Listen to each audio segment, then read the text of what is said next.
Hi, hello, welcome back. My name is Devraj and I teach bioenergetics amongst other forms of body-based therapy. And a question I get asked a lot is, how do you get started with the bow and arch, or how do you get started with bioenergetics, or how long should I start doing the bow and arch for? All very good questions. So I wanted to, just create a video addressing these questions for beginners. So partly so I don't have to repeat myself a lot when answering very valid questions. And for people who ask, how do I get started in bioenergetics? The bow and arch is the most basic posture of bioenergetics. It's great for clearing anxiety, and it works, over the long term, basically. So it's a posture that you can do from now to the rest of your life, and it will keep giving you stuff. It's also a good way to start to understand bioenergetics and realizing that it does have physical and emotional challenges to it. It's not a quick fix strategy, but it does consistently deliver results over the long term. And so, whether you're just starting bio or whatever, the bow and arch is a great technique to learn. And now we're going to look at the exact elements of the posture. There's two postures, and you need to learn the basic elements so that you can check yourself, so that you can be a bit of a sergeant major with yourself. And also so that you know what length of time is good for you to start with. So essentially what you need to do, and I'm going to do this from the side because it's a little bit easier to see, is let's just go through the posture first, and then we'll look at the length of time that's good for you and a way to work that out. So with the posture, you stand with your feet literally no further than about 12 inches apart. So they're quite close together. I usually have about 2 foot widths between my feet. And you stand with your eyes open. Your eyes are going to be open throughout this exercise. You're going to be breathing through the mouth throughout this exercise, and you're going to be feeling your body throughout this exercise. This is very important. And then with the posture, you stand, take a couple of breaths into your belly, and then you start to hang forwards. Your head goes first, and then you start to hang down, essentially.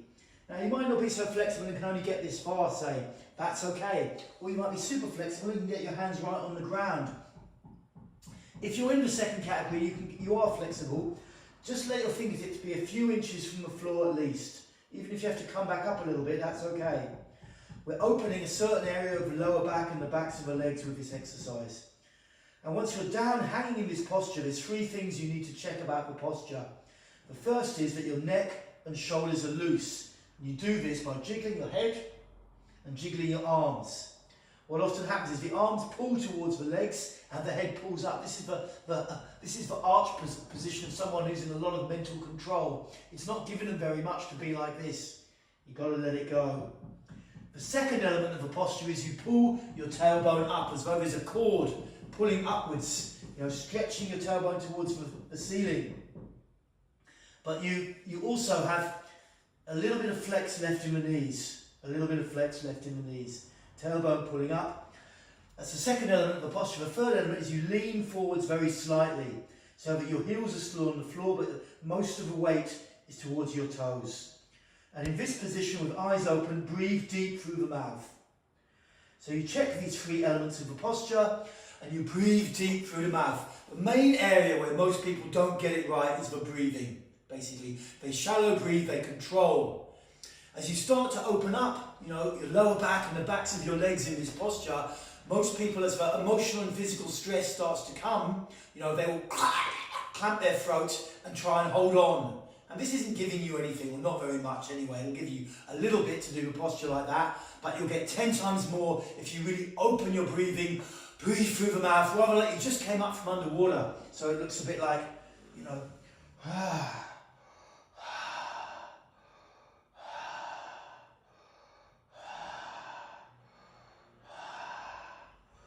nice, deep, even, slow, deep breathing down into your belly as much as you can, feeling your body in the posture.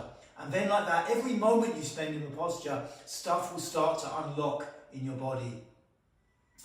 And and then when you've completed and you're going to come up, you come up slow. Some people are like, thank God that's over, and they're just out of there straight away.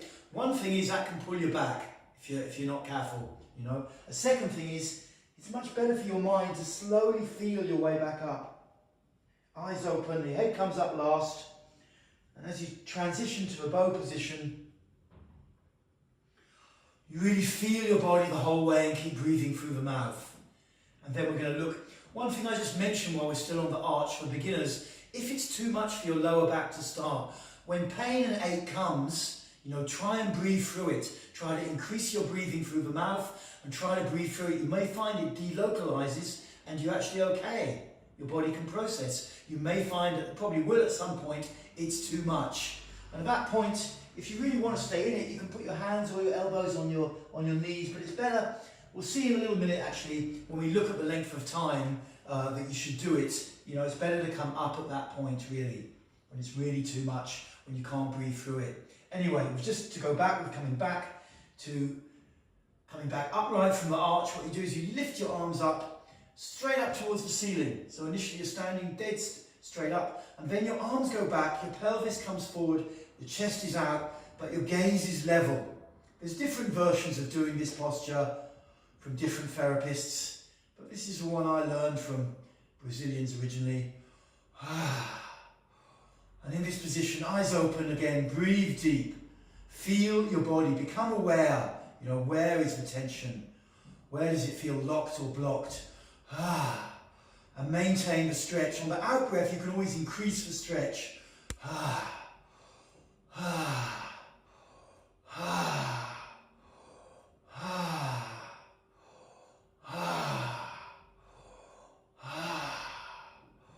Big breaths out through the mouth. Feel into your body. Keep breathing nice and deep until the time is up. Keep those arms stretched right up and right back. Keep breathing deep. Mostly what I see in new people doing the bow where they get it wrong, they don't keep their arms right up or they don't keep their chest forwards. They kind of half drop the arms, they close their chest a bit like this, and they kind of, yeah, I'm doing the bow. You're not doing the bow. The bow, you're right up. It's like your body's being stretched open. Creates a real stretch here across the front, increases the stretch across the back. So those are the two postures, the arch and the bow, And you may be wondering, okay, how long should I do it when I start? And how you do it, you need to work out how long it works for you. And how you do this is, you start with the arch and you get a little clock. I won't get my little timer, but you get a little something to watch the time with. You start to hang forwards into the arch position. When it starts to ache, when it starts to hurt, you try to breathe through it, increasing your breath through the mouth. At some point, it'll be too much. It can be just 20 seconds. That's okay. It might be 2 minutes. It might be 3 minutes, For many people, it's probably around 1.5 minutes, and it's really too much. And you say, okay, you record the length of time and you come up slowly. Maybe, let's say it was 1 minute, 20 seconds. And then it was just really too much. And then you go into the bow position and you do the same. How long can I stay in the bow? Really stretching my body open. And maybe we said it was, maybe that's you could do it 1 minute 35 seconds. So you could do the arch, 1 minute 20 before it started to really hurt, and the bow, 1 minute 35. And what that means is you're going to start with about 1 minute 20. 1 minute 20, and you go round 3 times.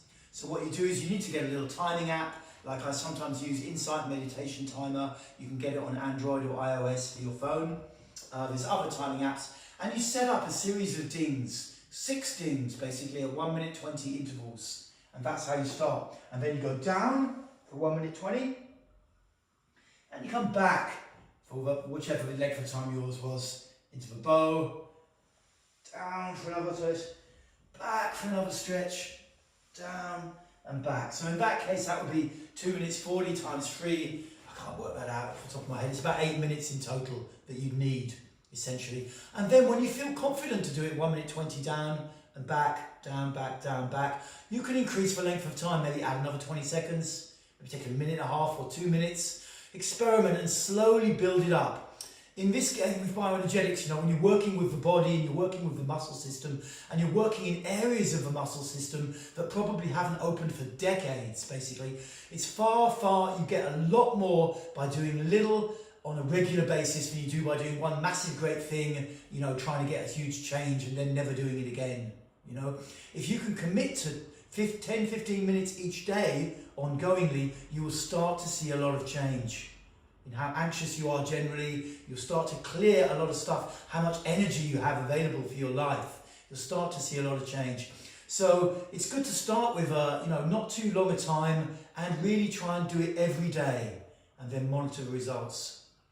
Okay, I think that's covered everything. So remember, you can go and check through the basic elements of a posture so that you really check them whilst you're down in the posture or you're up. Really check those elements and then check that you're really breathing. This is a thing to remind you of constantly. And then check those times, get a little dinger. So you don't want to do it looking at a clock, because that won't be, then your attention's on the bloody clock. You want to have a little ding in the background telling you when to come up and back.